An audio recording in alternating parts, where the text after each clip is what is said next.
All right, hey guys, what's going on? I'm here with Reese Delk. You've probably seen some of his videos and stuff. I'm glad you reached out to me. I've been actually looking for you.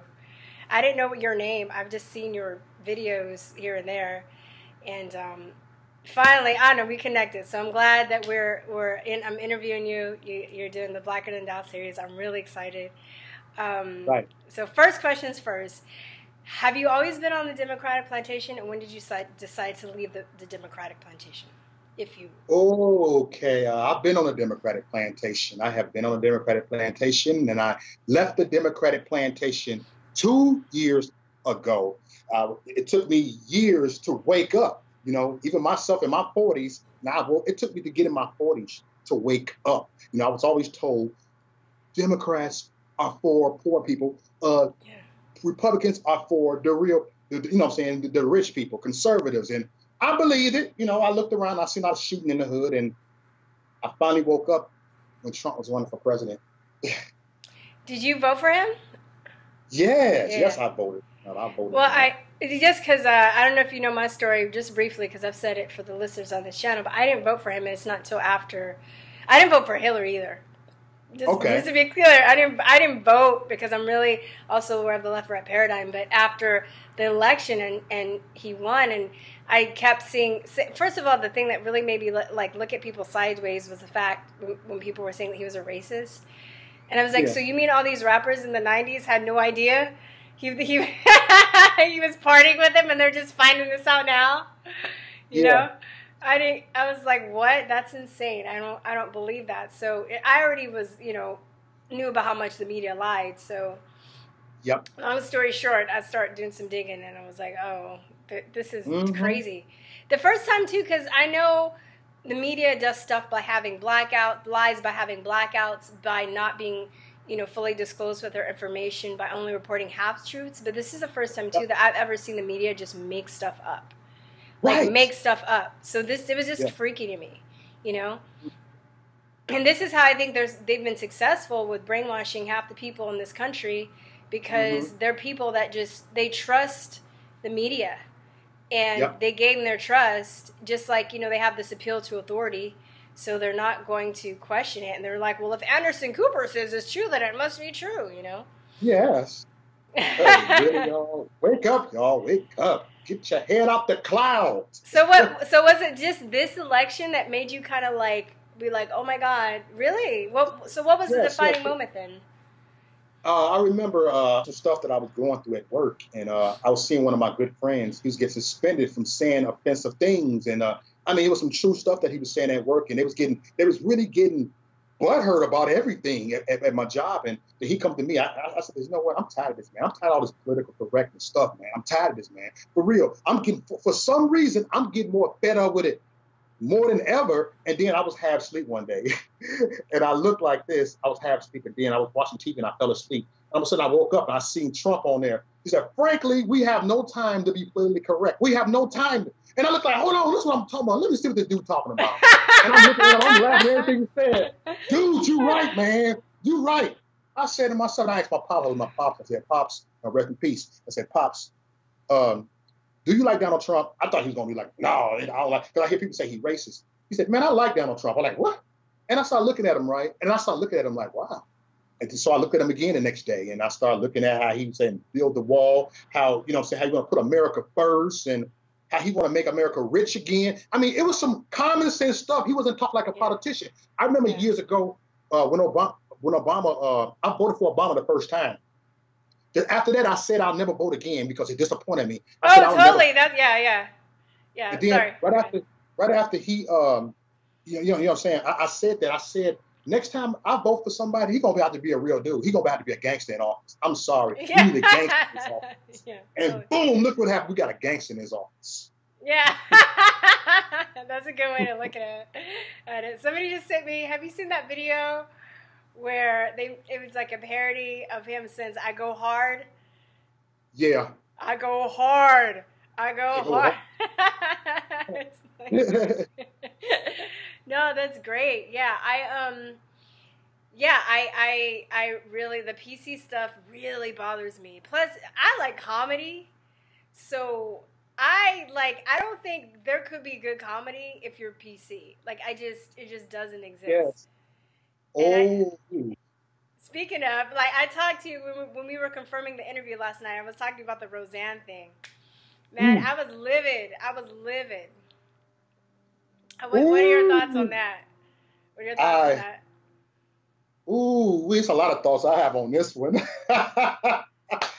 First of all, y'all, listen, everybody, I stand with Roseanne.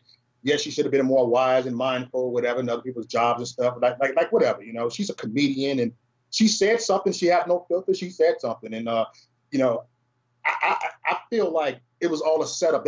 That's how I feel, because they sit there and looked at Roseanne. They've been waiting for it, because there's a lot of us Trump supporters support Roseanne, and believe it or not, it's a political agenda for them. It's pure political correctness. So that's what they're trying to do. So they're trying to censor everybody. But Roseanne, she owes nobody an apology. Yes, I'm not saying that was right what she did, but she owes nobody an apology. She said it. She just got caught. You know what I'm saying? Everybody said something. I said racist things before. But yeah, everybody said racist stuff. I've said stuff about all kind of people, jokingly, and even maybe out of anger, because that's just like a human thing. People are like, oh, damn those people, and you're like, oh. And then you think about it later, like, oh, yeah, that was kind of racist. But even if she tweeted something, to me, that lady looks like a monkey. Like, I don't care if it's funny. I wasn't offended. And there are black people. I don't spend that much time on Facebook. I'm moving away from it. I only really use it as a tool to stay in touch with people now that are far away from me. But I was scrolling, and my friend's husband made this big post about, like, why does Roseanne, I really like that show, and why does she have to open her big mouth? And I'm like, don't you think the bigger picture here is that ABC canceled their #1 show? Like, that's bringing the money, that they're putting other people out of jobs, okay? Like, not only are the actors out of jobs, but there's cameramen and editors and caterers and, wardrobe people and makeup and hairstylists and everything that it takes to run a weekly show. A whole lot of people are out of jobs. So why are they, like, they're not, honestly, their biggest concern isn't about money or advertisement. They have a larger agenda here. And it was really shocking, because my friend's husband is a comedian. He was a comedian. And he wasn't a bad comedian. I saw some of his comedy when he was younger, and I thought it was cute. I laughed. So for him to be like, making excuses, and I'm just like, hey guys, remember comedy? Remember? It's like, remember. And Roseanne is a smart mouth, so I'm not surprised that she said something like that. But it's not like the worst thing in the world. And she looked like the old school, like, Planet of the Apes monkey, like the 1960 Charleston Heston. Because I didn't even know who this lady is. I looked her up, but her eyes, she's like stretched like this. You know what I mean? Like her face, and she probably looks like that because it looks like she's had some plastic surgery done. Yep. So like, she doesn't even. But anyway, like, I'm digressing. I was livid, and I had to, like, get off that thread, because I was about to, like, curse some people out, just because I couldn't believe how stupid people were, and how, like, what do you call that, like, cucked people were. And I was I had to, like, leave the thread, and I had to turn off the notifications, because I was about to, like, go off, like, in a major way, and I'm just like, I can't. I kind of did. And then I said, like, maybe they needed that. Well, I mean, like, but the thing is, you keep going back and forth. Like, I'm really trying to be more valuable with my time and what I spend my time on. And when I would get into Facebook fights like that, like, it would suck me up emotionally, and it would suck my time up. So I'm just like, you know what? I'm not going to change their mind. Maybe there's some people that agree with me. Maybe there's some people. It does kind of help, because some people do read the comments. They don't comment. But believing me, there are other people that are reading that thread and having their thoughts, and maybe they don't want to comment, but they're thinking about stuff that was said on that thread. But I told them, last thing I said, I was like, I can't wait to vote for Trump in 2020. This is why, people are turning away from the left, because of this crazy shit. And I was just like, I can't believe how gormless and gullible people are. And it's just to be offended, even if you want to say that was a racist tweet, to be offended by that is just such a weak-minded way of thinking. Yes. It's like, remember Sticks and Stones people? Remember that? Yeah, remember? grown people. Remember that? Like their development is arrested. I couldn't. Like, yeah. I was so livid. Sorry. I would probably make a video about that. Yeah. I have a lot to say about that. Oh, you know what though too? I think the Soros comment. Do you know she called out? I think that's really why they canned her, because she before that she talked about George Soros and she called him a Nazi collaborator. Because I think Hillary Clinton's daughter chose, exposing the globalists. Oh. Yeah, exactly. What is that quote by Voltaire? To learn who rules over you, find out who you cannot criticize. Bam, that's it. You know. Listen, y'all. You know, so I think really that had more significance, but they needed a scapegoat, so they used that. And then it's so funny because the Valerie later, the lady, she, like, the next day, they're like, oh, Valerie Jarrett responds to Roseanne's comments, and it said in quotes, "I'm fine," and I'm like, yeah, she's fine because she didn't have her career ripped from under her for, like, you know, expressing her freedom of speech. You know. So I shouldn't be surprised. You know, I should know this is how, this has been going on for over a year, this hypocrisy, because I've been called worse stuff by other black people for saying that support Trump. And then those are the first people to get offended over somebody else being compared to a monkey, not even them. So, I can't even, there's a part of me that's like, yeah, I shouldn't be surprised. I should know this how it goes, but I just can't. I think the thing that's making me mad is there are people that are just buying into this and being like, oh, you know, Roseanne shouldn't have said anything. It's all her fault. And I'm like, you guys are stupid. Like, I can't believe how dumb you are. It's good to see more black people that's waking up. I'm so glad that brings a smile on my face. You know what I'm saying? Yeah, it's good to see white people. I'm not just saying black. I'm race based. That was so racist. This interview's over. No, I'm just kidding. It's good to see more black people that's waking up. You know, it's like, wow. But it's a lot of blacks that are undercover and won't say it. I had blacks came to me and said that I voted for Trump. Shh, don't tell nobody. I just don't want to tell my family. And follow up with my family. Isn't that crazy though? Like, that's crazy. I had a guy to message me, like, I didn't, but he said he was a professor at Howard University, and said that he agreed with me. And I asked if I can interview him, and he didn't want to, like, show his face. He's scared of his own students. Yeah. I'm hoping that he'll, like, change his mind, because I really, if you're listening, dude, like, whoever you are, I would love to interview you. I would even interview you without, you don't have to show your face, and I can give you, like, a code name. I don't know if I can change your voice, but I interviewed another guy like that. He didn't want to show his face, so I interviewed him that way. He was a student. He was a psychology student. And I had to pull the interview for a short time because his classmate found out that he was speaking out about this stuff and threatened to tell the professors, and said that she didn't think that he was qualified to be an effective psychologist. Isn't that crazy? That's some Gestapo stuff right there. Wow. Yeah. So I was able, after he graduated, he just asked me to pull it because he didn't want any drama. So he graduated, and now he gave me the permission to re-air it. If you guys are listening, it says a conversation with Mr. T, not the actor, if you guys want to listen to that interview. Okay. But yeah. Anyway, I hear my mom yelling at me because I'm talking too much. That's her biggest, she's always saying that I'll let people talk. Man, this is interesting what you saying. I'm glad you woke up. I'm glad you woke up. You know, when I see that, it encourages me. It teaches me a lot when I see more people wake up that have woken up. Like, wow. Yeah. You know? Yeah. No, I'm glad. Yeah, no, I'm glad to see other people having channels, all races, you know. I just think... All races. I don't know. It's weird because I feel a little bit hypocritical because I don't want to say that I'm into identity politics, but I think at this point, too, that I think it inspire other black people to see other black people talking and having conversations.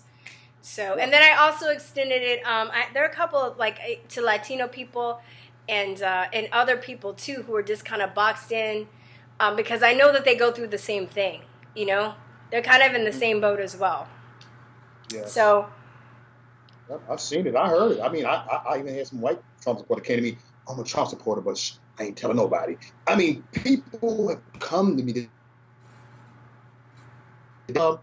I got people in my family don't even talk to me because I support Trump. Oh yeah, because me too. Of what I'm doing. Me too. This is it's just to say I'm never like how do people in your family not that known you for years not like talk to you and listen to your side of it before they make a judgment to just write you off, you know? Right.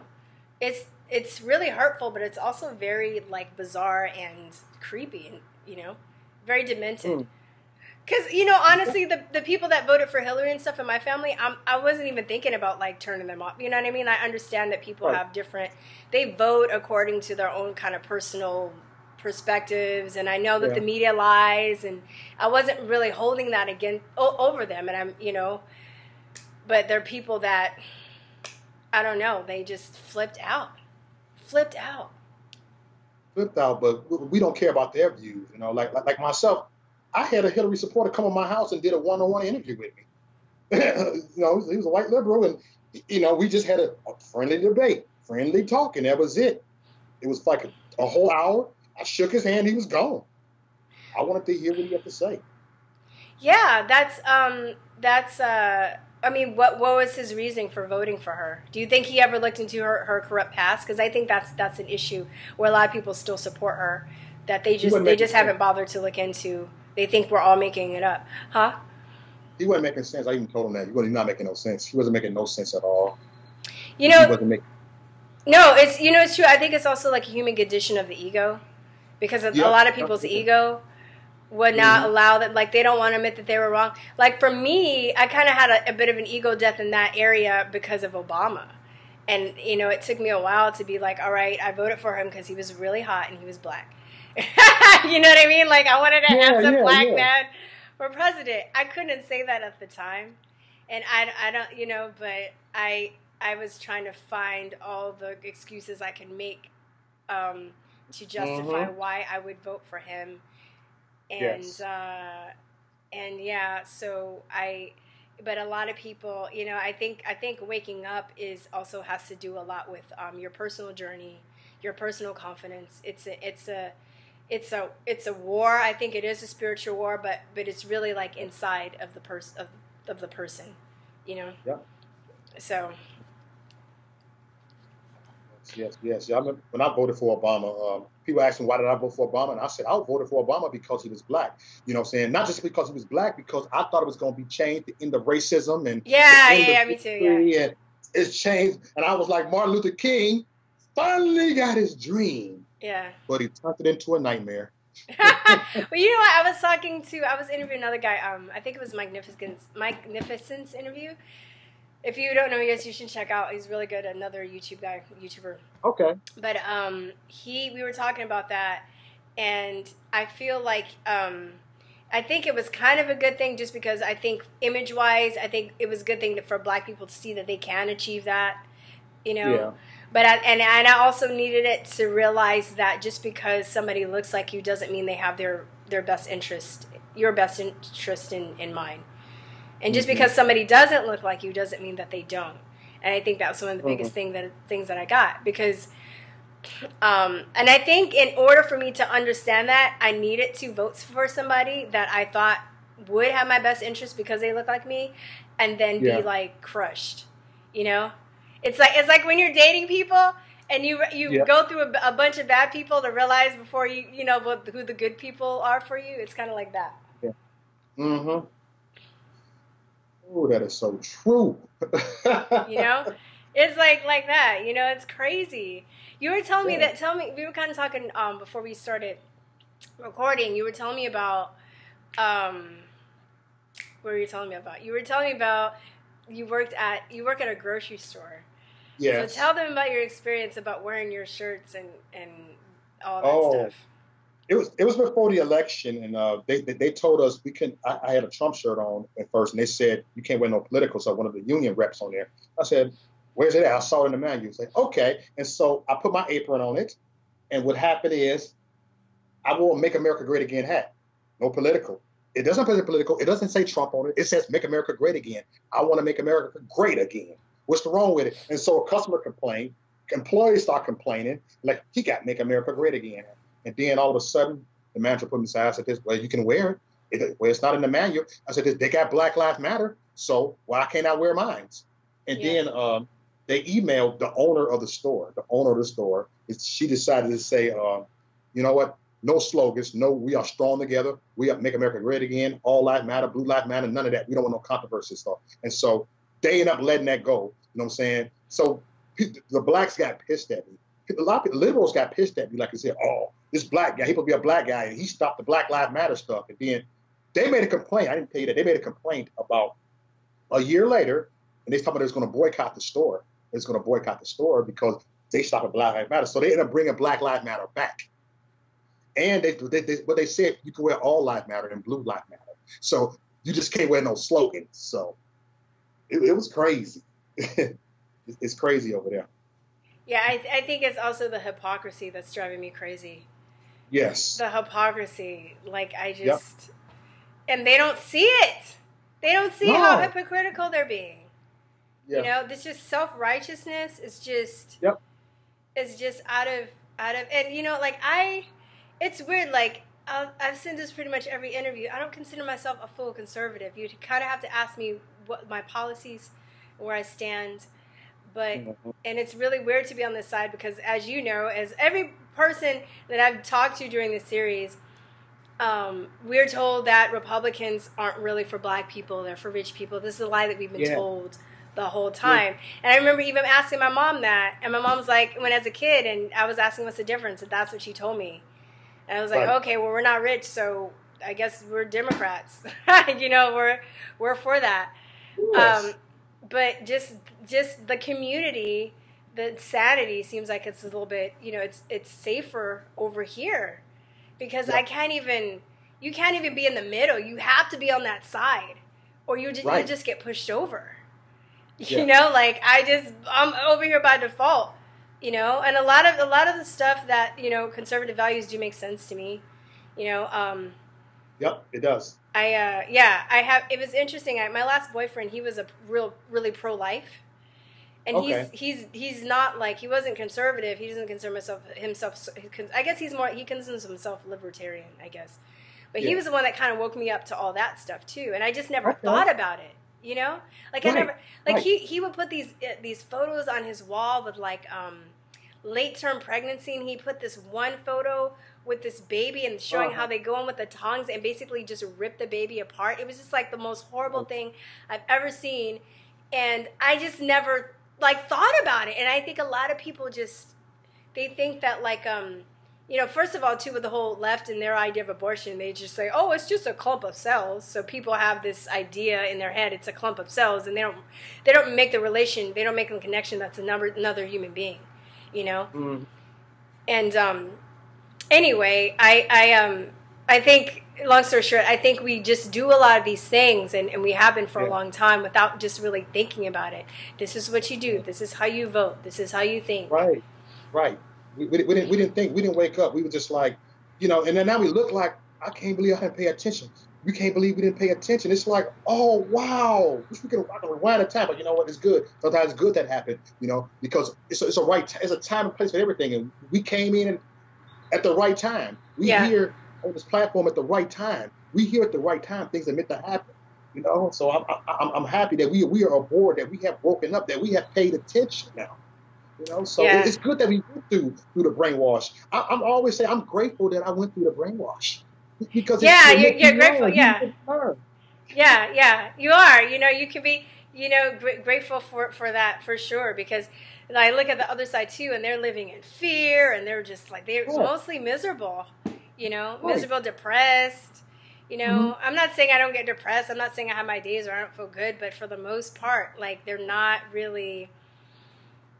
I don't know, just seemingly stable people that are like that hardcore, especially, you know, even, you know, you can take this metaphor and apply it even when you're dating somebody, right? If you're dating somebody and you're trying to like control them and make them, it's kind of like the same thing. You're the person that's doing controlling someone that's unhappy, You know, so it's kind of like the same thing. They're trying to control us. They're kind of tell us what to do. Truth. You know, same thing. You know, in a bad relationship. You know, and it's want to control you. You can't leave them. You know, they want to. No, I mean, it's a lot of stuff with them. Yeah. And it's stronger than ever right now. It's going on more than ever. Yeah. I mean, more than ever. You know, I had a family member told me, if you think like this, you against me. I'm done with you. And dead serious, ain't talked to me in 2 years. Oh, my cousin called my brother trying to get in touch with my mom because she was worried about my mental stability. And at that time, I wasn't even like, I didn't even say at the time I supported Trump. I was still kind of trying to figure out what happened with the election and how much the media was lying. So I was just posting stuff on my wall showing how much the media was lying about him. Not even saying like, oh, I support, like I didn't really look into his policies or any of that stuff. But I was just like, oh my God. Because I went after I wanted to watch the inauguration. Right? So, of course, I know a lot of people on the left didn't watch it. They just watched the fact that CNN took pictures of the early morning when people were getting in. And, you know, and I knew that. So I was just like, wait, this is a lie. Like, these pictures are from the early morning of the inauguration. Now, if you didn't watch it from beginning to end, you wouldn't know that. And then you just watch CNN and be like, oh, look, nobody showed up. Ha, ha, ha, ha, you know? But, yeah. Huh? CNN was trolling. And they've always been trolling. They've always been trolling. Yeah, always. They're just getting more exposed now, you know, but they've always been trolling. It's fun. Now, the more that I know, I mean, like, I've been a truther since around 2010, 2011. So a lot of this stuff hasn't shocked me as much because I've had other incidences that made me realize that the media lies and not everything is what it seems. But this election has also just taken my consciousness to another level. Just like yeah. Yeah. I wanted to ask you about natural hair because we were talking about a little bit of like.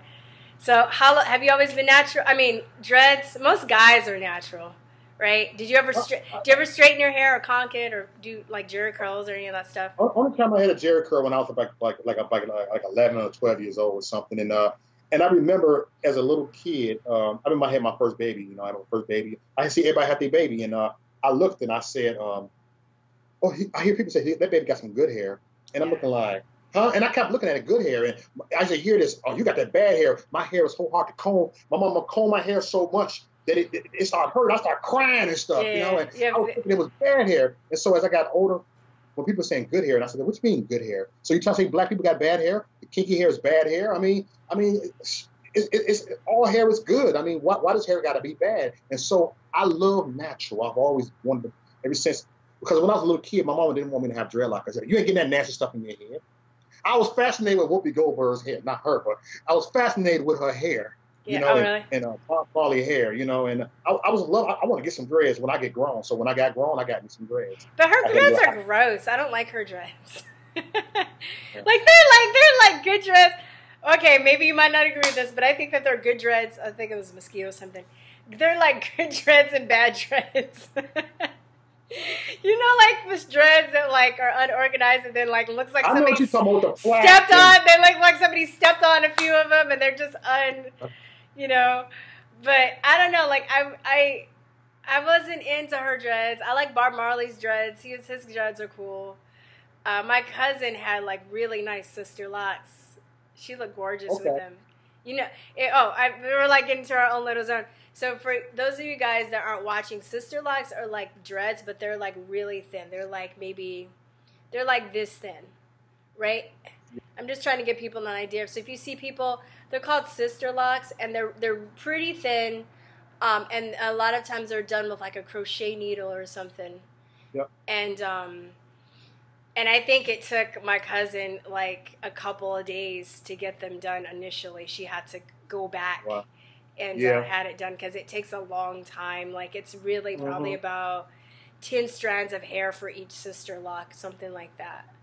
So she had the most gorgeous sister lock. It looked like flowing yarn, and it just looks so great on her. So I kind of considered that.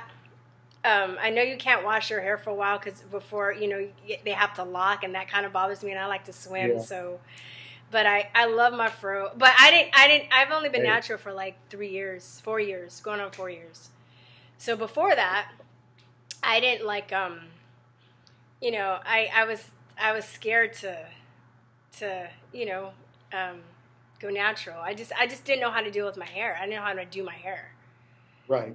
You know what I mean? And thank God there's a really big natural YouTube community. Honestly, between that, and I had 3 of my close friends were natural. So one of my best friends is a black guy. He has a beautiful big fro. And then another one of my friends, Natalie, she had gorgeous like Afro hair. My other friend Ngozi, they all had like beautiful, just natural hair. So I would ask them questions and stuff. And then on top of that, there would be people on YouTube that would show you how to do things with your hair and how to take care of your hair. And because I mean, we're just taught like, you know, in our community, just slap a perm on it and just be done. Yeah. You know. And but my parents didn't like the good hair, bad hair thing either, and I didn't start going to school around a lot of black people until like junior high. So my first year was around Asian and Latino people. So it wasn't even like a big deal. And my mom would like just put it up in pigtails or whatever. And then when I started getting to junior high, because I didn't get a perm though I got a perm pretty late. That was about 14. Okay. So that's late. Because a lot of people, if you don't know, they slap perms on their kids' head like at 5 years old. Right? Oh, man. Yeah, I would say about... Burn your scalp. Yeah, but like 4 or 5 years old, yeah, but I'm just saying, like, that's how... That's just kind of like the culture, you know? Or get a press and stuff. I didn't start pressing. My mom didn't start pressing my hair until I was 10. Like, none of that stuff. So all that, I was kind of late on that stuff anyway. But when I got to junior high, I got made fun more so for black people because my hair wasn't straight enough. By other black people, because I didn't have good hair. You know, my hair still wasn't good enough, even though it was straightened, because it wasn't naturally that way. Right. So my parents, though, I came home with that one time, and they're like, I better never, ever hear you say that again. So I wasn't even allowed to say that or pretty eyes or all that stuff. Yeah, pretty eyes. And we all like, we all got beauty in us, you know. We all beauty. Beauty's in the eye beholder, and they're so. I love. You know, I love the fact that human beings look so different. You know, it's really cool. Like different skin tones, different eye colors, different hair textures, different, you know. Freckles, yes. Freckles. Yeah, my grandmother, I was teaching you. I don't know if I was making ginger jokes when I hope I didn't offend you. My grandmother was I'm a ginger. I love it. You're a black ginger. But now I used to say, because April, my friend that runs a channel with me, she's not really doing videos right now. She's focusing on her family, but she's a ginger, you know. And I always tease. I was like, gingers are the black people of the white race. That's what I would say. Yep. Uh-huh. But now, what do you do? Who are you if you're a black ginger? You know what I mean? Like, what do you? I don't know. I'm just messing with you. But yeah, freckles and red hair and blonde hair, and you know, like. As a kid, I got teased about my freckles by black people. Look, they're looking like this. I never seen a black dude with freckles. You ain't black. You white. Look at you. Then we got bused to a white school where mixed. The white people was feeling me. Like, oh, I love your freckles. I love freckles. The black was like teasing me. I mean, really teasing me. That I got older, I learned how to roast on people, and so I know how to give it back. So I took it very well. That's why I'm so aggressive. I know how to roast on people. Yeah, dude. So that helps. I was bullied a lot too. Like I had a lazy eye. I had that fixed. I had braces. I had the headgear, dude. You even know. Oh, they would call me La RoboCop. Hey. La RoboCop. So, like, I would get in physical fights. I would have to learn how to psychologically and verbally defend myself. So now, like, these trolls and stuff, all these people, like, it's nothing. I'm not even, like, I mean, you want people to say nice things to you. You want people to write nice stuff to you, but I don't get butthurt like most people do. And so getting back to that, what are your thoughts on bullying and how people are trying to like talk to bullies and tell bullies not to bully people? You know what? Tell bullies not to bully people. Like, oh wow, I'm just saying, you know, get out your feelings. It's a different way of bullying people. You know, you can bully people in another way. Try to bully people into silence. You know, and you know, like the liberal left media, they bully you into a different way. Yeah. They have their hidden agenda how they bully you. You know, but other ways, words out there. Oh, you bullying. No, no, no. You know what? We ain't got time for these words out here, man. We got time to make everything better out here. We got time to just build our country up. We got time to build our communities up. You know what I'm saying? Sometimes we can't let words take us too much. That kind of bullying, but bullying comes in a different way over here. Yeah. Not even physical, right? Yeah. Yes, it's not even physical. But the thing, you know, my thing is too, when they have these bullying campaigns, I don't know if they still have them now, to like try and stop bullying in schools. I was like, no bully's ever gonna watch those commercials and be like, oh my God, I am bullying people. I better stop because it's not nice. Yeah. You know, and the thing about that is too, if you don't teach your kids how to stand up for themselves, they're gonna be adults that don't know how to stand up for themselves, because there's always adult bullies. Like, people are gonna sniff that stuff out. They're still gonna sniff out weaker people to pick on. Yeah. And it's never gonna go away until that person learns a lesson of being able to stand up for themselves. Stand up for themselves, yes. And like I go back to what we just said. You know, I became a great roaster. I know to roast on people, and to a point they want to fight me after school. Like, you said this about me. I make them cry. Yeah, it was just your words. That's the best you can have with my freckle. That's the best you can have. I know what's going on. They're like, oh, I'm fighting you after school. I'm like, yeah, okay. That's how I heard it, you know. And I'm still. And then after that, you gotta learn how to. Huh? Yeah, bring this to this movement, and that's what we do. You know what I'm saying? Same way we over here, we getting under people's skins. Yeah, no, totally. Yeah, we giving truth to them. You know, same way. Yeah, and it's always like, we don't instigate stuff. Like, they start it, but we finish it. That's how it is, kind of deal, you know? Yeah. And it's funny. Have you ever seen that movie Roxanne with Steve Martin? Yeah, I haven't seen that movie in a minute. I know what you're talking about. But you remember, like, when you said about your freckles, it reminded me, I guess he's in a bar, and he has this big old nose. And then the guy's like, hey, move out of my way, big nose. And he's like, you have this, and all you can come up with is big nose, right? And then he does a thing where he's like, I can bet you I can come up with better stuff than that, like, dumbass. Like, you're not even, like, that's not even an insult. Yeah. And then he throws, like, a dart, and he had to come up with, whatever number he hit was the amount of insults he had to come up with for his own nose. So he throws a dart and it hits like 20. So he said, come up with like 20 insults for his own nose. You should like watch it. Maybe you can like even type. You can probably find that scene just on YouTube. Okay. But he does that, and it's the greatest stuff ever. And then the guy gets so mad because he made him look dumb just by his words intellectually. Yeah. So he tries to like he tries to hit him. He tries to punch him. But because he's been in so many fights already, he knows how to fight as well, too. So he beats the crap out of the guy, like, in the bar. It's, like, the best. Mm-hmm. It's the best, you know? Yeah. Like, ever. I think that, I'm sorry. No, go ahead. This is like, it made me listen. I'm listening, like, wow. I know, but I'll take over again, and I'm just like, I have a guest.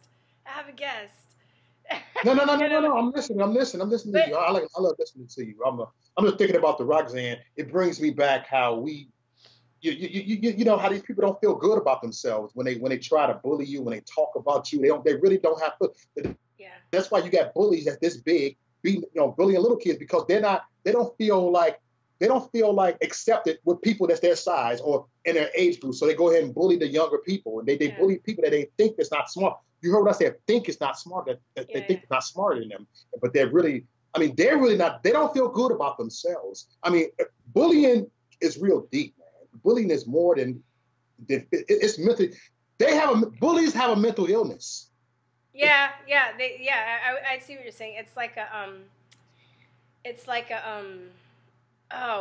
am I saying? I know what you're saying. It's like a psychological, like trauma or something that they're trying to like work through. Have you seen Cobra Kai? Have you heard of it? I've been thinking about making a video talking about that as well. Cobra Kai, shame to say, it's on YouTube, so it's only on YouTube Red. I did the free month trial so I can see it, but it is. Do you ever see The Karate Kid? Yes, love that movie. Oh, I think you might like Cobra Kai. So what it is, it's a TV show. It has all the original characters from The Karate Kid except for Mr. Miyagi because he's dead. It's in the future, so they're both like in their 40s. And Johnny, remember Johnny, the blonde guy that bullied him? Yeah. It's told from Johnny's point of view. So Johnny now, because he's like, ever since I guess that day that like Daniel beat him, like the rest of his life, he's just kind of like, I guess he kind of learned his lesson, and then he's become an alcoholic, and he's like this loser and stuff like that. But then it gets flipped because now Daniel he's kind of like the bad guy because now he's kind of become cocky and arrogant and like a goody two shoes, and Johnny is like the now he's the hero basically. Okay. So now so then on Johnny, incident happens, he starts training a bunch of kids, and they talk about the bullying. It's really about bullying. There's a lot of really good layers on it. It's about bullying. It's about the relationship between sons and fathers and men. Yeah. And that dynamic is going on. And then they also the kids that they pick for this is like the greatest, cutest little like teenagers, like most adorable kids. Yeah, I know. I was like, and if you're a Karate Kid fan, they use big flashbacks from the movies, and they put in all these little jokes, all these little Easter eggs. So you're just like, oh, like, yeah, I think you'd really like it. I'm definitely going to check that out. I mean, I used to watch Karate Kid back to back when I was a child. Every day. You can watch like the first 2 episodes for free, I think, and then the rest, and they're about 30 minutes a piece. So it's like you can watch. It's about 5 hours to watch. It's like 10 episodes. Sorry, it's like The Exorcist. Huh? Sound like The Exorcist. I know. I had something in my throat. I thought I was going to have to mute it for a minute and get it like a noogie out or something. I didn't know. But anyway, it's really good. And you know what? I'm pretty sure the people that wrote it are patriots because there's always an American flag somewhere in the back of the episode. Okay. And they both, like, I think Johnny has one in his house, and then Daniel owns a car dealership. So every day he's raising the flag in front of his car dealership. And yeah. And they kind of make reference to some of the PC stuff going on and the leftist. It's really, really good. I'm really impressed. Word. Yeah. Yeah. So I'm definitely gonna check that out. I mean, seriously, I am. I'm like, oh man, I'm a Karate Kid head. Did you watch part 2? Part 2, part 3, the next Karate Kid. the remake with Will Smith and the remake. I like it. It's all right. Yeah, it's just weird because you know the first one. Yeah. I mean, it was good. It was all right, but yeah, it was. Yeah. It wasn't the same, you know what I mean? It was just, if you know the first one, it's not as as epic, you know? And yes. I remember like, when he's like, hey man, I just been doing your chores all day, you ain't teaching me no karate, and he's like, wax on, he's like, watch out, and he was like, woo, like, like, whoa, like, he's like, wax off, watch out, I was like, oh, like, how do you have a ghetto black woman move in China? Oh, me? No, a ghetto black woman moved to China in the new Karate Kid remake. Oh, well, I lived in Taiwan for 2 years. So. No, I'm talking about that hood chick. What's her name? She played Taraji. Yeah. Taraji. She moved all the way down there. I'm like, shit, I felt she don't even fit in China. She doesn't even fit, like, out of all characters. Yeah, to go there. I mean, I guess it makes sense. They're black people. My friend, he's black. He lived in China for 2 years. He has a lot of interesting stories. I might interview him. He's just so busy. But he lived in China for 2 years with his wife. She was black. Ghetto. Okay. Yes, ghetto. So I have a friend that, one of my friends I grew up with has another friend who's black, who's ghetto, you know, stereotypically speaking, who moved to China. Uh-huh. He moved to China to get away from gangs. He was in a gang, and he wanted to get out. Yeah. And, you know, like a lot of times when you're in a gang, you can't get out. It's like a cult, right? If you want to get out, they either have to beat the crap out of you, and then if you survive it, you can leave, or they'll just kill you if you try and leave, you know? Yeah. Huh? I grew up in Chicago. I've been there. Yeah, so he wanted out of the gangs, and he had a connection, and he moved to China, and he lives in China, like illegally, and he speaks like fluent Chinese. It's crazy. Yeah. I ain't even mad at him. I ain't mad at him. Yeah, I know. That's really like, yeah. Yeah, I mean, he hooked up with other gangsters there. You know, like he's but still, like follow me where you go. Yeah, I mean, like, you know, but he's fluent and you know, and he's lived there for like years. Yeah, it's crazy. So I mean, and like I said, I always talk about this because I love, this is one of the best things I've ever done. But I lived in Taiwan for 2 years. I'm actually learning Mandarin, and then I've known other Black people that live in China, been in China, so. It's common. It's weird. You stick out like a fly in buttermilk, but there's a singer named he's African, called Hauge. They call him, which just means how is good and Ge singer, and he sounds like Luther Vandross, but he sings in Chinese. It's crazy. Wow. Yeah. Wow. You can probably even like Google like Black man China. Okay. Sings or Hauge, and you can be just like, yeah, it's crazy. Sorry, I just had to, like, you're making jokes, but I got all serious about the whole Black and Chinese. Hey. Yep. Yeah. What are you drinking? What I'm drinking is a coffee. Oh, I'm drinking water. And nothing exciting. I'm trying to get my water intake in for today. So, so you live in, can I say where you live? Are you comfortable with that? Yeah, you can say. Okay, so you live in Wisconsin. Yes, I do. Okay, so are you from Wisconsin? No, I was born and raised in Chicago, Illinois. Born and raised. When I say born and raised. Got a hard life out there. I'm about an hour and a half from Chicago, so I'm still close to Chicago. So when did you move? I moved like 20 years ago, and then I ended up moving back to Chicago 9 years ago. 10 years ago. Then I ended up coming back up here. Went through a back and forth transition, you know. But when I was in Chicago, I had a rough life down there. You know, I was gang banging down there. I was in the gang down there. Oh wow! You know, and locked up 17 times. You know, and 17 times. Like that was a bad. Is that how was that? 17 times. Yep, locked up 17 times. Most of them was misdemeanors, but you know, I was locked up for possession of controlled substance. You know, I was into that organized crime down in Chicago, and I decided to one day. With the last straw when I left Chicago, I threw up a gang sign. And when I threw up a gang sign at an opposition gang, it was a Latino gang, and they started shooting at me, and they missed me and hit an innocent dude in the head that was coming from work and killed him right there. Oh, man. And that was my turning point in my life.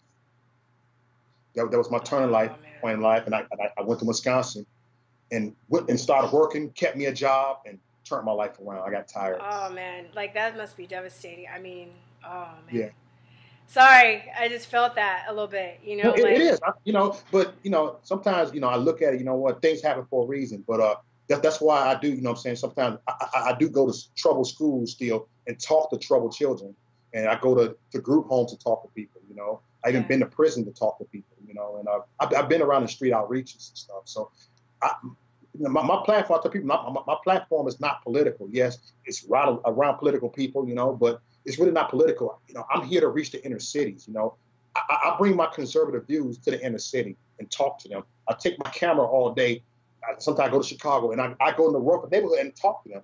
And they really don't hate Trump. They don't even pay attention to politics out there.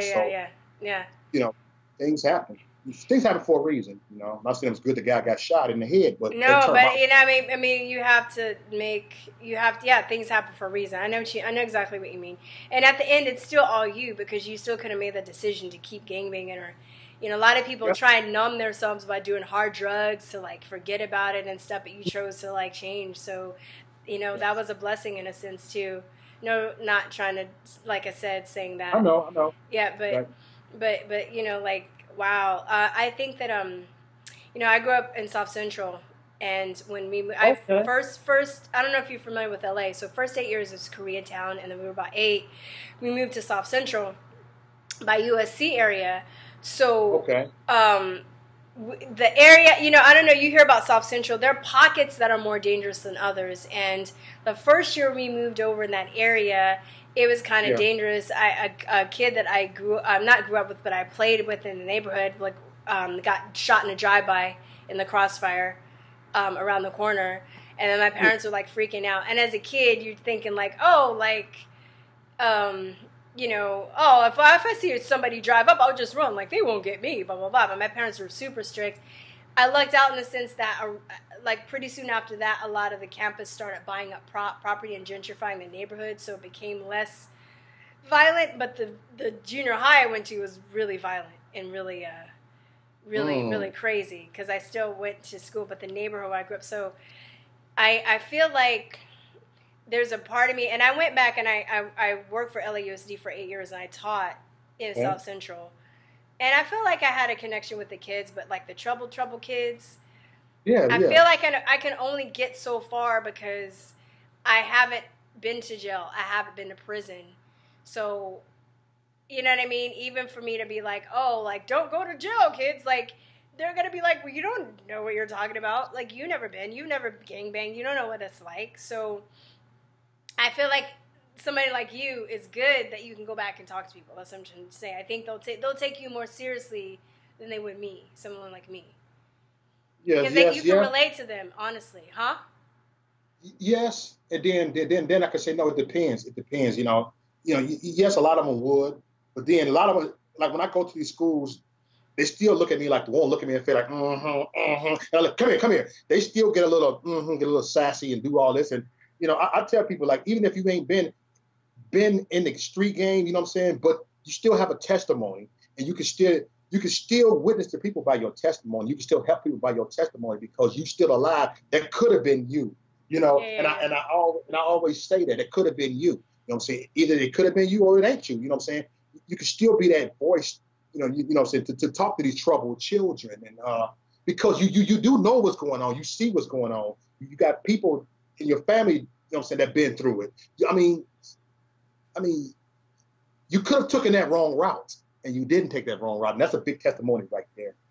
Yeah, but I just feel like it's just be like goody, like they're like, so, like, and I don't talk black enough, so that's another issue, I mean, I feel like, yeah, some people I have, and I think that I've had connections with children over the years, and I've taught, after that too, I've taught kids of all races, but I feel like I just want to be honest about that though too. Like, I can't like say that I know what that feels like. So if I'm in that situation, I can be like, well, I know what the right thing to do is, but I have a very objective point of view about it. I can't be like, I know what it feels like to go to jail. I know what it feels like to be in a gang. You know what I mean? Yes, but I'm not going to pretend like, I'm not going to be like fucking Michelle Pfeiffer in Dangerous Minds. And, you know what I mean? And be like, like and as long as, I show the kids respect, I don't treat children like they're stupid. I don't let them walk all over me, either. You got to have that balance, between doing that. I've been pretty successful. I have a whole issue with the system within itself. That's a whole nother video. Yeah. But, for the most part, that's really cool that you do that. Has anybody ever come back to you and told you that, that whatever you said or has made them think differently or changed their life in some way? Yeah. I had people come back to me, and I won't say this guy's name. I talked to a guy, an active guy. He's an active gang leader from our old neighborhood. He's an active gang leader, and I see him on Facebook. We talk, we video chatted. I actually want to have him on my show, but he's always on house arrest and always on stuff, But wait, if he's on house arrest, he can't do Skype or nothing? No, he just be doing. He be on something else. He be on something. He also on house arrest. He's in prison, and and he never answers his phone when he on. It's hard to reach him. But that's what I'm getting on. And he be on something. Then he end up getting locked up. He's still in the game, but he really looks up to me. This dude really looks up to me. He talked to me, and look, he updated his status. Said if I wasn't a felon, I'd vote for Trump. He actually want me to go down there and talk to the rest of the gang members that's under him, trying to talk knowledge into him, because I want to tell him, like, even though we was gangbang back then, we didn't go and shoot little 7-year-olds and 6-year-olds. We wasn't, we was more structured than you was. We had more manners, not condoning and said we was right what we did. I want to at least put some knowledge into the gangbangers, because if you try to tell them to leave the gang, they're not going to listen. They're not going to listen. But the guy, he's a gang leader. He reaches out to me. We talk, But then after that, I don't talk to him for months. But he'll like reach back out to me and talk. That's good. No, it is, and he wants to change. I think, like, I have friends that have been in jail and stuff. And it's like also the way the system is set up. It's set up to keep people enslaved.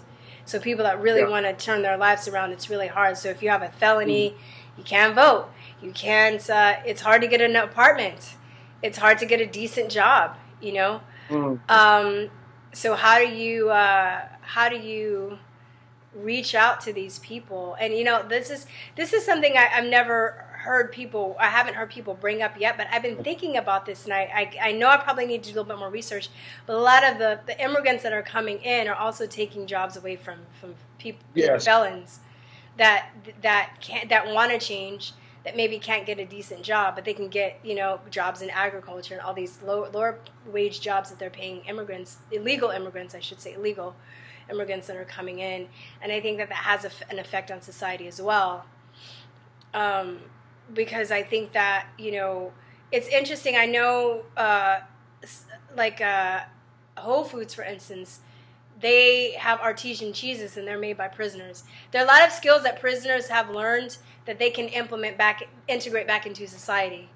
Yes. And they're really good at. And I came across something too. I haven't been able to confirm this since then, but that also a lot of Whole Foods produce is grown by prisoners. And I was really impressed by that because they have some of the most beautiful produce I've ever seen in my life. I feel like I'm walking into the Garden of Eden. So it's like if they, you know what I mean, if they have these skills that they're learning in prison and they can implement back into society, you know, step one is to get them working, right? So they can get them a job so they can work. And then maybe step two would get them to understand how to run a business. And, you know, maybe further down the line, they can be farmers. They can be, you know, they can manufacture like clothes. They can take these skills and grow and become, you know, get out of that lifestyle of being in you know, like in the underworld and being gangbangers. But I haven't really heard people talking about that, you know? Yeah. It's more of like a mental, you know, like I tell people, like, this is how I talk to people that's in the system, that's gangbanging, especially the one that's gangbanging. And I said this: if you want to stay in your gang, fine. You want to be in your gang, fine, but make a transition. You got music, do your music then. Go do your music, get out the street game, you know what I'm saying? But take that into good, you know, just make a transition. You want to be a G, fine, but make a transition in your life and you take it into good, you know? I see rappers, they have took it into good. Like I took in my stuff, my gangster mentality into this platform, what my stuff is doing. I'm still going to be gangster for life, you know? I'm still going to be this rowdy dude, but I'm gonna be rowdy in a different way. You know, like whatever you did in your back in your days, you can translate it into for good. You know what I'm saying? Yeah. Like you can be like a person can be a hooker. They can make a transition. You know what I'm saying? But they can turn that mentality and do something else. You know? And be a hooker for something else instead of just selling your body. But they can be a hooker for something else and do other things. Yeah. They know how to sell. They know how to persuade people. So take those skills that you're learning to do something, to get into politics. No, I'm just saying, I know exactly what you mean. That's just, I don't know. Like, I'm curious. I didn't know this about you. What was your mentality? Were you a gangbanger since you were a kid, or like how old were you? I'm gonna tell you this is a quick story. I was bullied by my freckles as a little child. I was bullied, and then my mom moved on the north side. She says, I'm going to get away from black people. I'm going to get away from these black neighborhoods and dig this here. And so we moved on the north side of Chicago, the second most diverse neighborhood in America next to Manhattan. It's very diverse, mostly whites and Hispanics, Asian. And then my mother, we bought a house out there. And then the first day she said, you going to the school? I was all upset. I'm going to this mixed school. Like, man, I don't being around. You know, I'm used to being in the hood. Everybody was cool. I never had no problems out there like that. It was just people teased me. That was fine. But the first day I got there, I got beat up. The first day I got to my school, you are part of that other gang over here. Why? Because you live over there. I said, I'm not in the gang. I come with a black guy. I told my mother, man, they just beat me up. And she said, we need to fight back. I am fighting back. Next day I went to school, I got beat up again. And then I had to go out the back door to come on out there. And then one day I came out of school, they jumped me really bad. And to a point, I was bruised right here. And then I went up, I was so angry. I went up to the people in the neighborhood. They was all nice to me. What's up, the gang members over there? What's up, man? Hey, I want in. I'm with you guys. And so I joined the gang because I hated that other opposition. You know, like I was bullied and picked on. And so I felt like I wanted to just hurt them. And then they start treating me like I got more hugs from them than my own parents, than my own family. Of course. Yeah, they that's care of me. And they were actually nice people, these gang members. I'll spend out at their houses. Their mothers loved me. And these gangbangers was nice people. Yeah. Some of them had jobs. Yeah, I know. Well, I know. I grew up, you know, I was, one of my, that's kind of like the biggest myth too. People like gangs, you know, the people join them too. It's like their other family. So they join them for protection. They join them because it's like they don't have the love or protection or whatever. They become another family. My cousin used to do hair. Well, she still does hair, but one of her first shops when she started doing hair was in South Central. Well, no, it was like Inglewood more so. And a lot of her clients were pimps and gangbangers and hookers. And we'd all sit around the shop and we were just talking about, you know, we'd have just life, really good conversations, really deep conversations. Because as you know, with the dreads and all the cultural stuff, hair is very important to the Black culture. And the hair shops is really one of the places where you can just sit down and, because you're sitting in a chair for hours, y'all. Like when I used to get weaves and stuff, 4 or 5 hours just sitting there. You know, my whole day's gone, but I'm like, okay, you go to Popeyes or whatever, you get your food, you know, or get some catfish or whatever. You just chilling there, you're getting your hair done. Other people come and go and getting their hair done. You're all just talking. You watch a movie if they have a TV, and if there's a TV, you were still talking while the movie's going and stuff. But then you start talking about stuff, and a lot of people are very intelligent and very you know, witty. You know, they're just people. People, you know, just So that's the thing too. Like a lot of people with you're saying that you felt protected. You feel like it was a family there for your family. They had your back. And then when you got out or when you got in, you had to get jumped in. So you have to get right. You have to get jumped in. Yep, I jumped in and I didn't feel no pain. I'm like boom, boom, boom. Like Did you feel it later? Did you feel it later? Your adrenaline was probably really high. I felt that later. But during that time, I got in and. Then when I got out, I walked out and I just said this: I'm retired. When I left, I didn't leave. I didn't get violated out.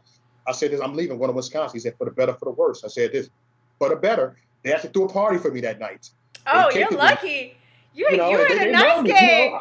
You were in a So let me explain to the people who don't know about it. When you're in a gang, jumping in means that people in the gang jump on you and beat the crap out of you. Yes, they do. Yeah, and then jumping out means if you want to leave, they have to do the same thing. So it's like the initiation.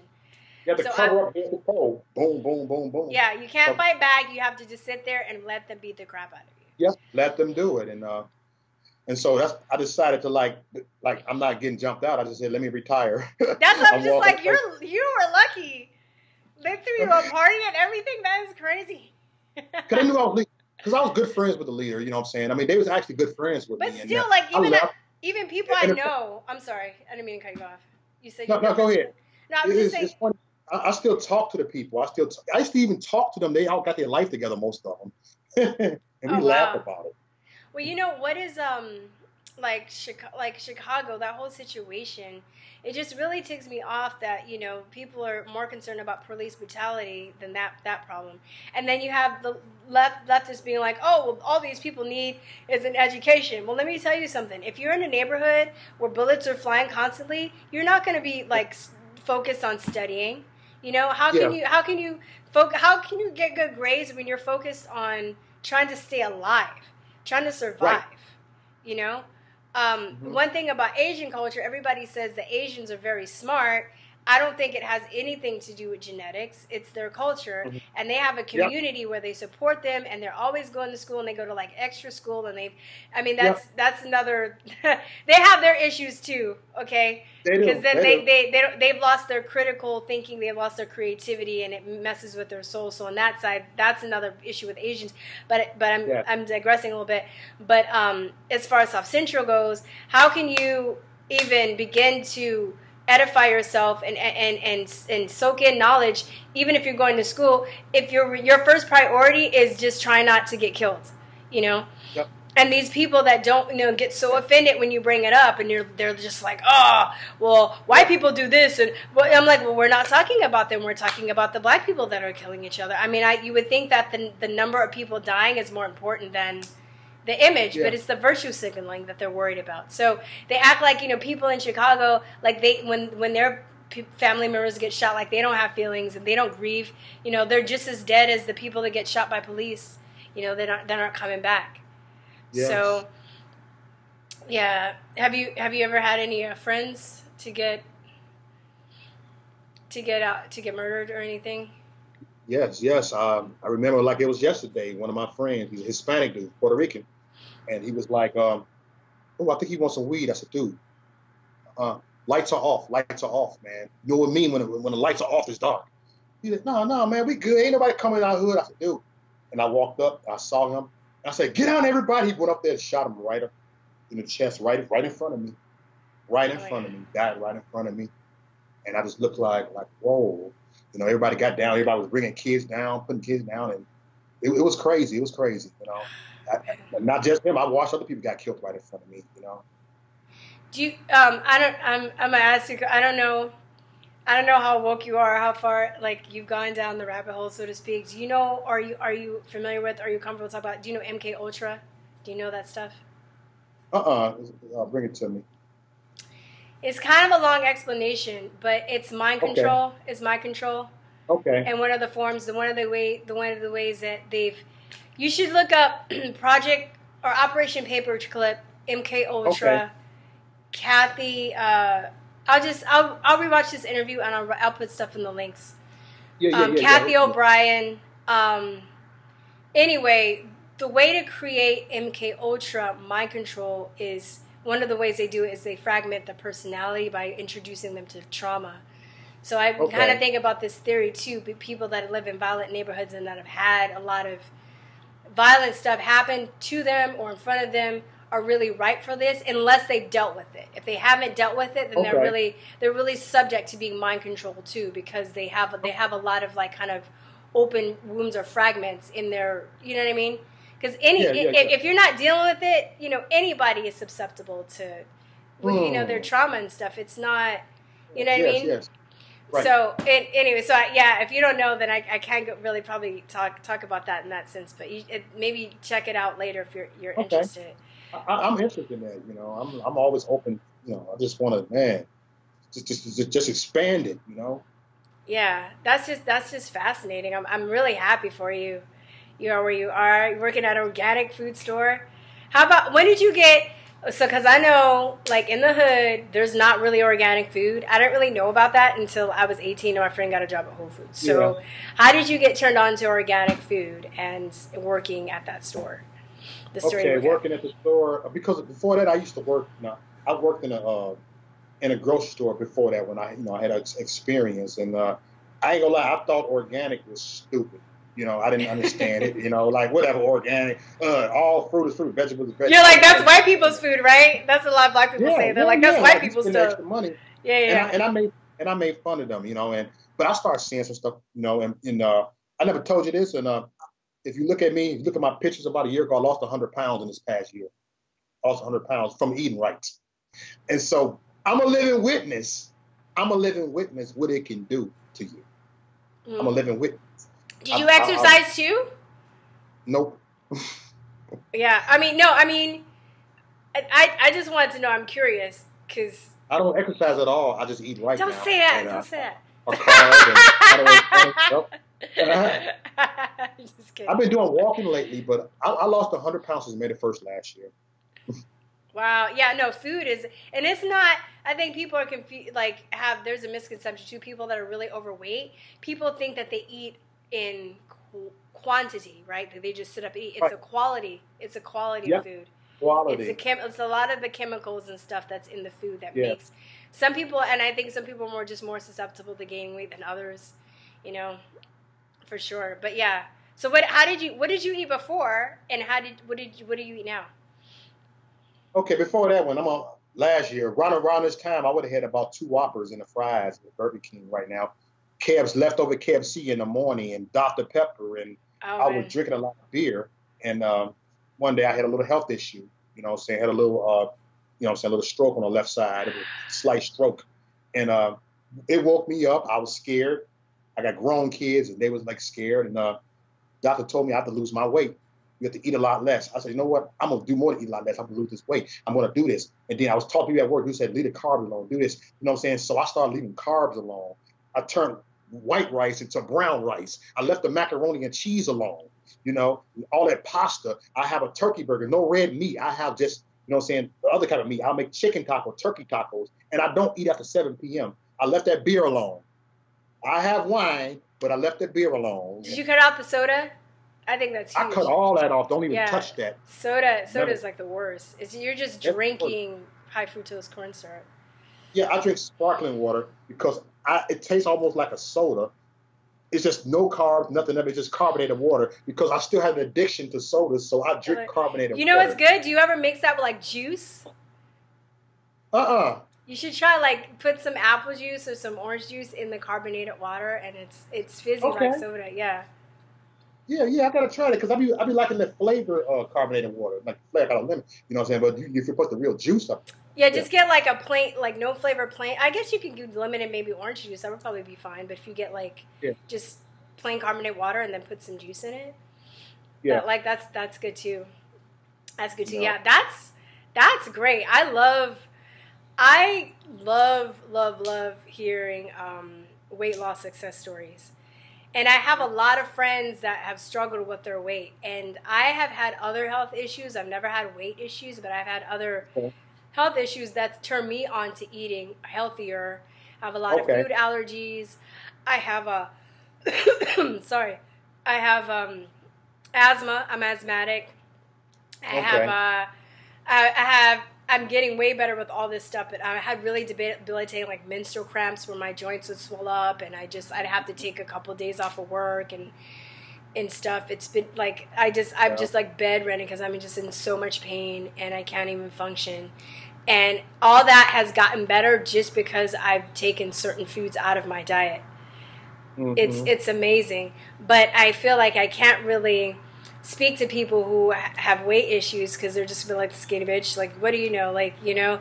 So I'm glad. I hope some people hear your story and they're inspired. I'm glad.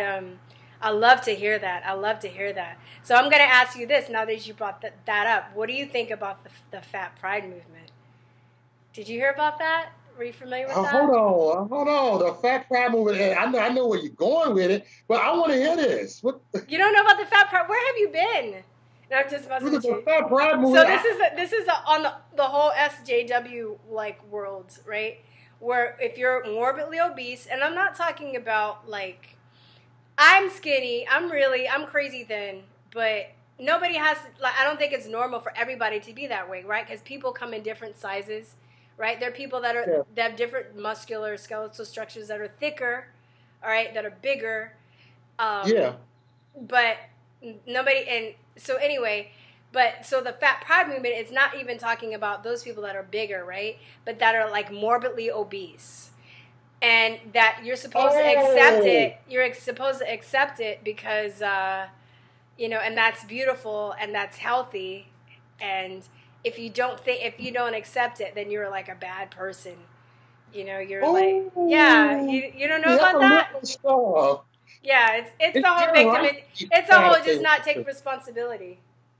Yeah, it's damn right. Even if they don't agree with it, they'll support it. And, you know, one of my guys showed me a clip or something like that. I was kind of like all over the place, and he actually did an interview with me on the show. He was showing me a clip or something like that. I didn't know, that was coming to me. Yeah. So as somebody that has lost the weight, like, I'm just curious, like, before you had that stroke, I'm pretty sure, like, I'm guessing, I'm pretty sure people that are overweight know that they need to lose weight. Like, it's not like, so I'm sure that you knew that you were overweight, right? Yes, I knew that, and I was proud of it. I said, I'm going to die happy eating Whoppers. Yeah, I mean, I'm a living witness. I was bad with that. I mean, people would see me on Facebook all day long. I was a big dude and stuff, man. They was looking like, whoa, you crazy, man. I didn't care. Got that health scare? Ooh, that rhyme. I didn't care, but got that health scare? Oh, yeah, health scare? I don't care. health scare.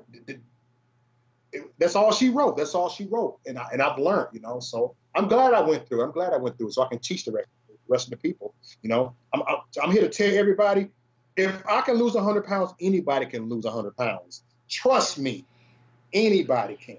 But you know, there's so much shame attached to that too. I think it's. I mean, I'm objectively looking outside, looking in. It seems like it's really emotional, right? Like there's a lot of shame attached to being overweight and eating a lot of food, and you know, food is very addicting. I would even say that it's comparable to crack. And I even think that it was like Scientific American, one of those science magazines years ago, did an article talking about the chemicals in junk food. Some of the chemicals in cheese and other are just as addictive as heroin.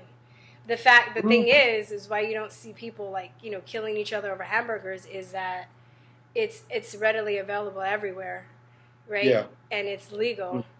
So I mean, but it's highly addictive. I'm still struggling with trying to quit sugar, and I'm glad I never tried crack, as I think I'd be a straight up crackhead, because cocaine and sugar have really similar properties, I guess, and like the meth and all that stuff.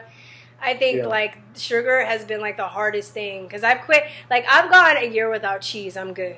I love cheese, but cheese hasn't been that hard for me. Bread, rice, certain things I've had to cut out, and like all rice. I can't do rice right now. Maybe later. But I tried different kinds of rice. Didn't work at all rice. But sugar has been the hardest thing for me to ever quit. Okay. And yesterday I was like, I'm gonna quit, and then this morning I had 2 Krispy Kremes. Like, I'm like, okay. It's not, you know, I'm working on it. I need to get some. I know what I need to do. I just need to. But anyway, I think there's a lot of shame. I think there's a lot of, and I think people don't really talk enough about how addictive the chemicals are in the processed food. Because I think that's like the key. Because you even said that you didn't exercise. I think people should exercise. It's good for your mental clarity and your health, and it's good. And that's what I lack at, exercising. And you know, people are different. I think some people can lose weight by just changing their eating style. Some people might have to lose weight and exercise. Some people, you know what I mean? It's just, you got to also kind of find out what's good for you. I know somebody that lost over 100 pounds by going and walking in the gym, the swimming pool at the gym every day. They have these, I almost call it Walkman. Do you know what I mean? The iPods or whatever, or your MP3 players. They have a casing that you can put where it's water. You can make it waterproof. And I guess she had one of those, and she got in the pool, and she just walked for an hour, just around in a circle every day. She lost a lot of weight, and it's good on your joints, you know. Yeah. Like to do the water walking. But I'm just saying, like, you know, for people that are listening, they're different. You have to find out what works for you, you know. But I just hate that, like, you know, I would get like, you know, bullied and teased in my family because I eat healthy. Well, yet I have family members that are like super overweight and have like diabetes and high blood pressure and heart problems. And, you know, and I actually got in a fight with one of my cousins. She will not speak to me to this day and won't let me see her kid because she tried to be on that fat pride tip with me. And I was like, no. And I never like, and I finally said something, right? I never said anything about her weight, and it's sad because people in the family would talk behind her back. We'd be like, she needs to lose weight. So I was up front with her, and only when she tried to be like, well, you know, tried to say that I need to accept that, and I'm like, no, I don't. Like, it's unhealthy, you know. Like, you need to do something about it. And I was very direct, but I wasn't even mean. Like, I could have been like, put down the fried chicken, like, but I didn't. I'm basically. It was in public, though. It was on Facebook, so maybe that was where I went wrong. But she was the one that kind of went at it on Facebook, so I felt like that's where the playing field was. But you know, and I know she knows she needs to lose weight. I mean, she's huge. Like, she has no neck. Her hands are so big she can't close them. Her mother died of complications of being overweight. Her stepmother died of complications of being overweight. And, you know, and she has a daughter. Her husband is really overweight. It's not healthy, you know. Like, when I think about stuff, I'm thinking about people that I love, that I want to see live long, fruitful lives. I'm not trying to be holier than thou. I'm not trying to, you know, attack them. But a lot of people take it as an attack if you say something, you know? Right. It's out of love. So I guess my thing is, did people say that to you before you had the stroke? And did you get offended when they did? No, I just said, look, they said, you a fat ass. You're right, I'm a fat ass. And you're like, hump. I'm proud. Because I wore it well. I mean, for real, people didn't even know I was 308 pounds. They didn't even know that. I was a big dude anyway. You know, I mean, it is what it is. I wore it very well, and I didn't care. I'm like, yeah, ooh, my fat ass. I was saying, you know, my fat ass, oh, yeah, oh, man, I can't get over there. And then I was done with it. I was cool. It never bothered me because I roasted on my own fatness. I had my shirt off with my big gut came outside. I didn't care. More on the line. I didn't care. I didn't hide it. Maybe too, you know, I know that there's also a high correlation with trauma and people that are overweight too, whether they had a physical trauma or they've been molested or they've been like, there's a high correlation with trauma. So I also think that maybe people are resistant to losing weight because they know that they probably have to deal with some of the trauma they've gone through, and they'd rather just mask it by eating food. And the chemicals in the food make them feel more comfortable. You know, that's just kind of like my take on it a little bit. I don't think that, I don't know, I'm really happy to hear that. It's really inspiring. I hope somebody watches this and gets inspired. Because I have a cousin she's probably over 400 pounds. She's really big. And people have been telling her she needs to lose weight. So then she started having back problems, right? Because all the stress starts, you start having the proportion, it makes stresses out your joints and everything else, Mm-hmm. So she started having back problems, and they were like, well, why don't you lose weight? She don't want to lose weight. So they were like, well, we can have the surgery, but there's a chance that you might be paralyzed. She opted for the surgery, and now she's paralyzed. So, yeah. So I guess, I think a lot of people want a quick fix. A lot of people want a pill, they want a vaccine, they want a surgery to fix everything, but a lot of this stuff is inner work. Right. So, and it seems like even though you were overweight, you had the stroke, it seems like from what you told me, you were on that path of truth and inner work because you left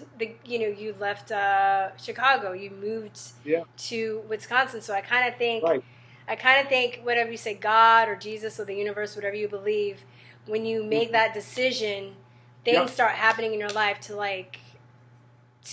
kind of force you in the direction where you want to go. Yes. Ain't nothing new under the sun. That's all I say. Nothing new under the sun. I always have this mindset, like if I'm gonna make up my mind something, I'm gonna do it. And if I see something that ain't right, that is hurting me, for some reason. Now that I wake up, it is the same way when I was gangbanging. I woke up. Same way when I was overweight, had a health problem. I woke up. Same way from other stuff in my life that I've done, that I've seen, that I have to push certain people. I have to wake up and stop hanging with certain people. Yeah, much as you love them. That's a huge thing. That's a huge thing too. When you make certain decisions, that you gotta if you're gonna get off drugs, and you have the friends that you hung out with when you were on drugs. You got to let them go because they'll pull you back in. And it's real painful, too, because they'll look at you like you betrayed them, kind of, but you're just trying to make better. Sometimes you might inspire those people to follow your path, but then sometimes those people, they stay on that path, too, Mm-hmm. Really? Yeah. I was listening to Chris Rock years ago, and before he went all liberal crazy, I used to really that's another subject right there. Yeah. I think it's sad. I hope he kind of wakes up because I think he actually is a really intelligent person and interesting, and his comedy is really good. And I think he does some deep projects and stuff. Yeah. But he gets on my nerves with the political stuff. I just want blah blah. But anyway, he was talking about how when you become famous, a lot of people say that when you become famous, you leave all the celebrities behind, and you leave all your old friends behind because you have a big head And he's like, well, it could be like that, or it could be the other way, where you wanted to edify yourself and you wanted to make something better for yourself, but then there were still people there that were trying to drag you down, not because they're not famous, it's because their lifestyle is, you know, like, has it kept up with your lifestyle?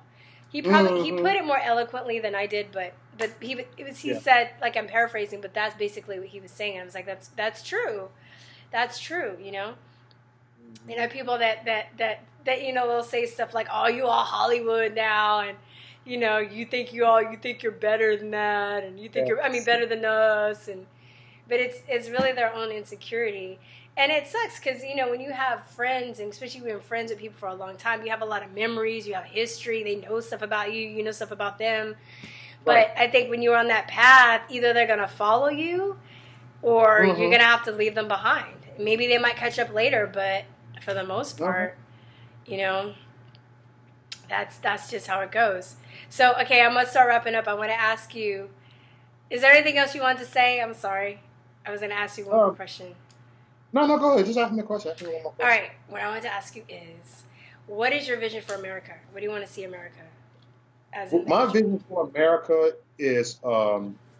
I just want to see America better. I just want to see America with more jobs and stuff. And I just want America to really wake up. I want America, my vision for America is to stop race baiting, you know, because it's not about race, you know, but we all actually come together as one. If we can't come together as one, don't come at all.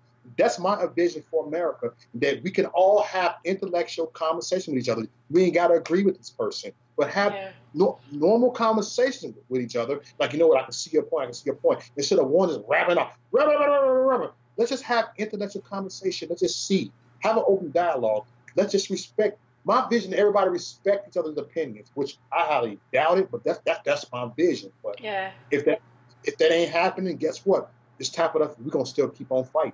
We're gonna still keep fighting until our last breath. We're at the tipping point. We're at the, you know, it can go either way, but I think that a lot of the stuff has come to a head, and we will see. Sometimes I'm positive, sometimes I'm not. It just depends on the day. Yeah, you know? It depends. But I think at least I see that people want to change, and there is a change happening. So I guess that's All right, you guys. Reese Delk, where can we find you? Well, you can find me on YouTube, Reese Delk. You know, or you can find me on Facebook, and you can find my website, moreesedelk.net, right there. And you find me everywhere. I'm all over the place. Tell people how to spell it, because you spell it a little differently. Okay, Mo, MOREESEDELK, Mo Reese Delk. Y'all listening. And I have a bigger YouTube channel, you know. I got, you know, they just suspend me on it for going live, but Maurice, MAURICEDELK. Just look that up. You'll find me right there. Okay, but cool. You'll find me on Twitter. You can find Maurice on Twitter. I'll be on Twitter, keeping up chaos. I'm very controversial. You know, if y'all know me, I'm very controversial. I say what the hell I want to say. Yeah. I always say, if you don't like it, get off my feed. Yeah, you're not forcing anybody to be there, right? Yep. All right, guys. Hey, Maurice, hold on. Don't hang up. I'm going to stop, but I'm going to stop the recording. But all right, guys, I'll see you next time. Bye. Peace and love. Bye-bye. Peace. Peace.